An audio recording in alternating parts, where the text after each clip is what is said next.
If you're in a time of change, if you're evolving, if you're getting honest about some cold, hard facts, you might be as close as you will ever get to hearing God say your name. So if I were to ask you who you are, how would you tell me your story? Like, would you map it out chronologically? Or would you map it out geographically? Or would you highlight the key players? Personally, I always go with geography. I was raised on a cattle ranch in Saskatchewan. Sometimes that throws people, but it's the truth. I moved to California out of college. I lived in Vancouver through my 20s and 30s. I came to Calgary for love, and then I joined up with you jokers, two of the best decisions of my life. Place is how I always map out my story. What's going on in what we call the Deuteronomist history, where themes are woven together from Deuteronomy all the way to Kings, is an identity story where the key characters are the chapter markers. So as we move into Samuel, the people tell their story through their leaders. Time and land are there too, but the leaders determine the story. There's Samuel, the judge slash priest slash prophet. Dude wears a number of hats. Then Saul, the first king. Then David, their true king. After that, it is kind of a rough and tumble time, but today is about Samuel. It's a bit of a story time today, so just settle right in. There was a certain man from Ramathaim, a Zophite from the hill country of Ephraim, whose name was Elkanah, son of Jeroham, the son of Elihu, the son of Tohu, the son of Zuph, an Ephraimite. Off to a fun start, right? Well, he had two wives. One was called Hannah and the other Peninnah. Peninnah had children, but Hannah had none. Now we're in a story. In a sea of very unfamiliar proper nouns, there are still these common motifs for us to notice. There's this barren woman. So we know we're in an annunciation story biblically, or an announcement story. Take note though, no angel appears here. And there is rivalry between two women. Think back to conflicts between Sarah and Hagar, or Rachel and Leah. And these motifs point you to the importance of this character's entrance. It's like scripture's pyrotechnics. Now, Hannah means favored, and Peninnah means pearls or coral branches. So maybe Peninnah is the pretty one, but Hannah is the favorite. So Elkanah and his family, they regularly worship and sacrifice at Shiloh, where Eli and his sons are the priests. And we're told that Elkanah doles out portions of sacrificial items to everyone in his family, but he gives a double portion to Hannah, because she's so special to him. Even so, Hannah's fate is precarious. She has no children of her own. Verse 7 says that the Lord had closed her womb. And there's extra stress in the story because Peninnah has been bullying Hannah for years. And worn down, Hannah weeps and she stops eating. And Elkanah steps in to bring comfort. He says, "Come on, isn't my love enough? Am I not more to you than 10 sons?" I mean, this guy. In other words, what's all this crying about? So his comfort is no comfort at all. And eventually, on a family trip to Shiloh, Hannah presents herself to the Lord. Remember, there is no angel in this Annunciation story. It is all riding on Hannah. And bitterly, she prays and she weeps. And in her desperation, she makes a vow. She says, "God of plenty, if you give me a child, I'll give him back to you as a Nazirite. Now, we remember Nazirite from last week. Samson was a Nazirite. Typically, a Nazirite served out their vow of abstinence from booze and dead things and shaving their heads for a set period of time. But for Samson and for Samuel, their mothers make their vows last a lifetime.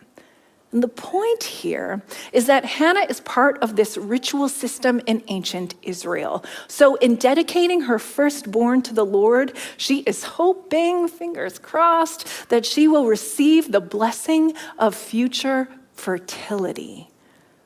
So when the priest Eli sees her praying, he wrongly assumes that she is drunk. We are meant to notice that Eli is very bad at his job. What kind of priest wrongly assumes that a woman praying in the temple is doing something other than care for the matters of her heart? So after Eli rebukes her, Hannah says, "Not so, my Lord. I am a woman who is deeply troubled. I have not been drinking wine or beer. I was pouring out my soul to the Lord. Do not take your servant for a wicked woman. I have been praying here out of my anguish and grief." Eli answered, "Okay, go in peace. And may the God of Israel grant you what you have asked of him." She said, "May your servant find favor in your eyes." Then she went on her way, ate something, and her face was no longer downcast. I love a snack after a good cry. And confrontation, I might add. So Hannah goes home. She and her husband get it on, and she has a baby boy. After he is weaned around the age of 4 or 5, she brings him to Shiloh and gives her boy over to God. Now, so often, barren women's stories in the Bible, they get reduced to being about womanhood and wifedom. As if Hannah is the OG trad wife. And I am not saying that if you have struggled to conceive, Hannah's story is not your story too. But Hannah's changed fertility is no guarantee of anyone else's. Hannah's story is about so much more than baby making. It's about survival. You see, Hannah is doing okay as long as Elkanah favors her. But what if, because Elkanah is likely older than her, what if he dies first? And what if, as affections are wont to do, he changes his mind about Hannah, because she's just so sad? Hannah is a model of faithfulness, not because she gets what she wants, though I do love that for her. Hannah is faithful because she knows herself. She is clear about her situation, and she insists that her life is worthy of provision too. Absolutely. Hannah is saintly because she is faithful to God, but she's also saintly because she trusts herself and advocates for what she needs. How often has the church made space for that? In her story or in yours? I spent years of my life and a lot of money in therapy figuring out how to undo some of the damage from Christian culture that told me that I should not trust myself or my body or how I navigated relationships in my life. By the way, that can be true for you, and you can still stay Christian. You can still hold on to the best things about our faith, even while you set aside the parts that got so disordered and distorted by other people or powerful forces like patriarchy and white supremacy The Jesus story is for you no matter who tries to take it away. I love Hannah's story because it is for all of us. Hannah uses her pain, her deep pain, to know herself. And when people with more power call her into question, she is resolute in what she must do. It's not because an angel tells her what to do. Hannah trusts herself, and she trusts her God. Now, there is more to cover today than just Hannah, though I could hang out with this cool lady all day long. In 1 Samuel 2, we swing from a high to a low, and it's intentional. This is a transition to foreshadow transitions to come. The judges are followed by the prophet Samuel, and Samuel will anoint the kings. So let's focus on two liturgical forms in the chapter, a song and a prophecy. And the song is called Hannah's Song, and scholars agree that it is added much later to the text. And we know this because of the break in style, the discrepancy of facts, and this really interesting reference to a king in the final verse. Because at the time of Hannah's prayer, there was no king. Saul and David are still to come. And the theme of Hannah's song is that God has this ultimate power to reverse fortunes. So Hannah prays, "My heart rejoices in the Lord. There is no one like God. She who was barren has borne 7 children, and she who had many children has become forlorn." Now in Hannah's case, 7 is not literal because she eventually does have 6 kids. 7 is this signal of completion and plenty. So the song ends, "The Lord shatters adversaries and gives strength to God's king." Hannah's song will become the model for Mary's song centuries later in Luke 1. Remember, in the Bible, everything is kind of about everything else. And the second liturgical form to notice in chapter 2 is this prophecy. And it is directed at Eli's house on account of his very ineffective parenting and his scoundrel, direct quote, sons. In verse 27, a mysterious man of God comes to Eli, and he says, "In the past, I chose your family. After the Exodus, the Levites were to be my priests. But here you are, giving choice sacrifices to your sons. You fatten yourselves with offerings meant for God. Going forward, no one from your family will ever grow old again. Your sons, Hophni and Phinehas, are so rotten, the Lord has decided they will die on the same day." That's my voice of doom. Then he declares to Eli these words of the Lord. "I will raise up for myself a faithful priest who will do according to what is in my heart and mind. I will firmly establish his priestly house, and they will minister before my anointed one always." Hannah's song says God is in charge. And the prophet says, those scoundrel boys, they are to blame. So, which is it? Is God in charge, sovereign over it all? Or is human agency to blame? Who really shapes the past, the present, the future, God or us? And you know what? I don't think we get the answer we want. We get both, a song and a prophecy. Old Testament scholar Ellen Davis says that the narrative portrayal of Samuel, Saul, and David is the most complex exploration of moral character in the Bible. And I'd add Eli and his scoundrel sons to the mix. The complex portrayal of both the people and their God says we are involved and God is at work. We have agency, And still, the world is held mysteriously by God. Maybe God even likes it that way. With all the risk and all the pain, there is still all this potential for us to be involved in something holy. Now, as one family descends and another ascends, here's the state of things in Israel. The boy Samuel ministered before the Lord under Eli. In those days, the word of the Lord was rare. There were not many visions.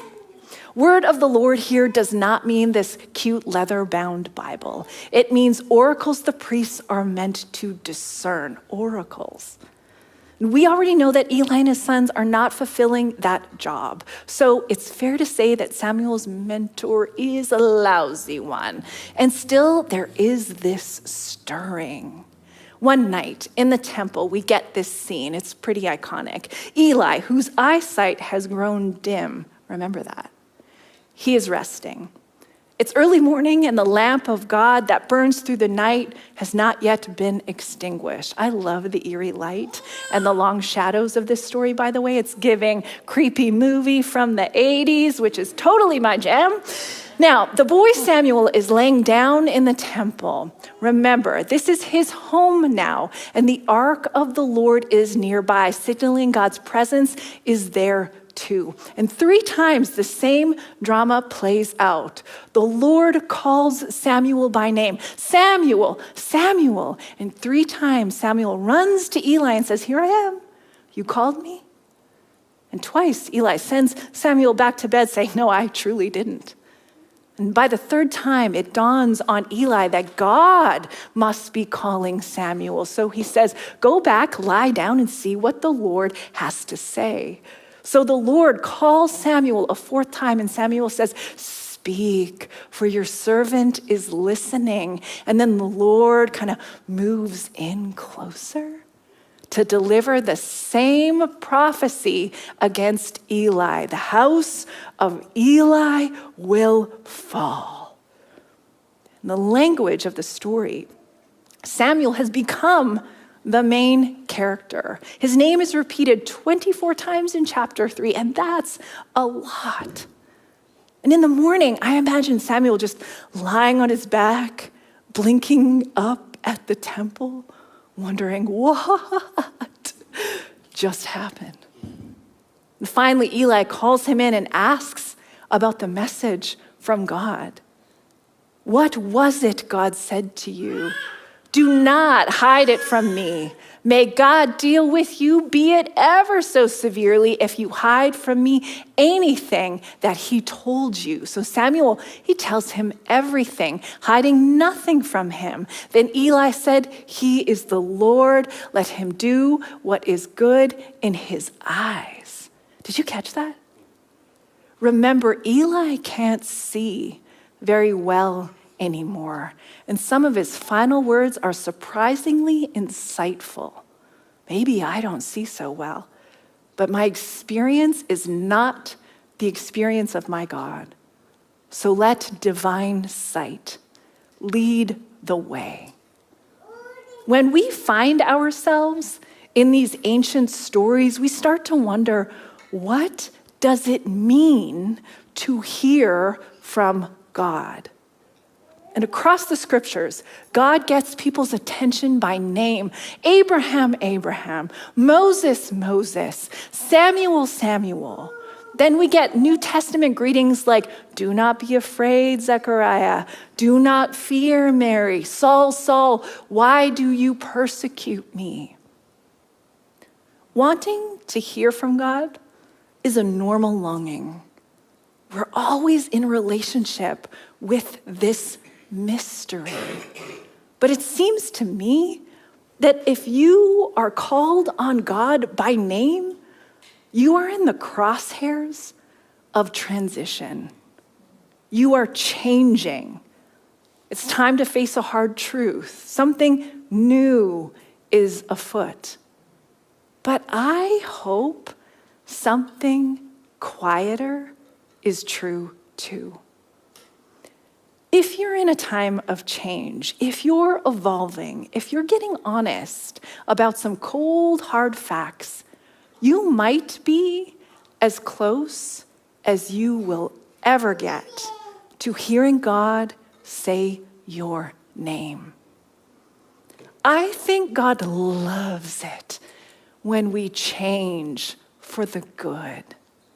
Try, beloveds, not to rail against that. Early in your life or really, really late. Get better at conflict. Be bold in finding out what you need. Express your regret to someone who can just sit and listen. In chapter 3, Samuel enters as a boy priest, and he leaves a man prophet. So here's how we end today. The Lord was with Samuel as he grew up, and he let none of Samuel's words fall to the ground. And all Israel, from Dan to Beersheba, recognized that Samuel was attested as a prophet of the Lord. The Lord continued to appear at Shiloh. And there he revealed himself to Samuel through his word. And Samuel's word came to all Israel. The chapter closes as this counterpoint to how it started. It was rare to hear from God until it wasn't. In Judges, life had become so hard and so violent and so chaotic. And in Samuel, there has been a house cleaning. Bad boy priests are booted from holy places. And a good boy, given to God by a strong mother, becomes the mouthpiece of God. God still speaks, maybe through the circumstances of your life, maybe in a voice that calls to you in the night, maybe in new beginnings or tough endings, old stories, or ones that you have yet to hear. God still speaks. Hey, Jeremy here, and thank you for clicking through to watch that video. If you're intrigued by the work that we're doing here at Commons, you can, of course, hit subscribe to keep up to date with all of the content that we're posting here on YouTube. You can head to our website at commons.church, and you can find us on all of the socials at Commons Church. You can also join our Discord. Now, there, the community is having all kinds of conversations about how we can encourage each other in the way of Jesus. Head to commons.church/Discord for the invite there. Also, leave a comment. We'd love to hear from you and all the ways that you are journeying on this path toward Jesus. But thanks for tuning in. Thanks for all the ways that you contribute to this conversation. Together, we'll see you soon.